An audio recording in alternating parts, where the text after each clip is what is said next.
Chapter 4. And the word of Samuel came to all Israel. Now Israel went out against the Philistines to battle, and pitched beside Ebenezer, and the Philistines pitched in Aphek.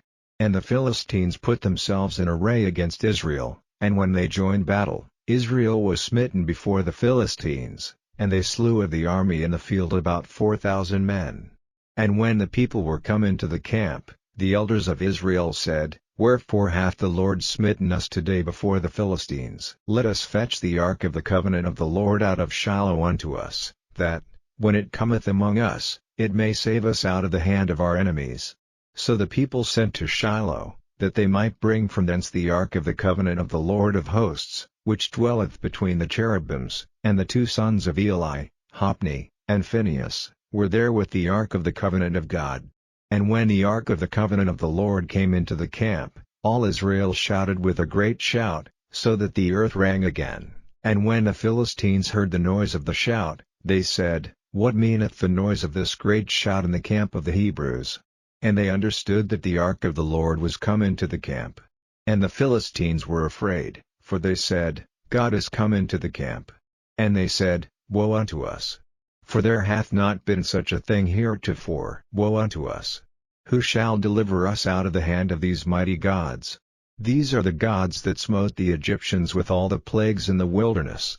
Be strong, and quit yourselves like men, O ye Philistines, that ye be not servants unto the Hebrews, as they have been to you. Quit yourselves like men, and fight. And the Philistines fought, and Israel was smitten, and they fled every man into his tent. And there was a very great slaughter, for there fell of Israel 30,000 footmen, and the ark of God was taken, and the two sons of Eli, Hophni, and Phinehas, were slain. And there ran a man of Benjamin out of the army, and came to Shiloh the same day with his clothes rent, and with earth upon his head. And when he came, lo, Eli sat upon a seat by the wayside watching, for his heart trembled for the ark of God. And when the man came into the city, and told it, all the city cried out. And when Eli heard the noise of the crying, he said, What meaneth the noise of this tumult?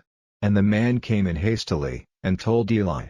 Now Eli was 98 years old, and his eyes were dim, that he could not see.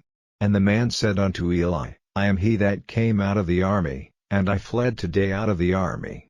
And he said, What is there done, my son? And the messenger answered and said, Israel is fled before the Philistines, and there hath been also a great slaughter among the people, and thy two sons also, Hophni and Phinehas, are dead, and the ark of God is taken.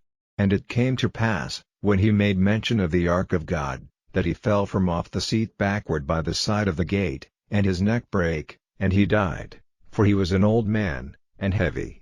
And he had judged Israel 40 years. And his daughter-in-law, Phinehas' wife, was with child, near to be delivered, and when she heard the tidings that the ark of God was taken, and that her father-in-law and her husband were dead, she bowed herself and travailed, for her pains came upon her.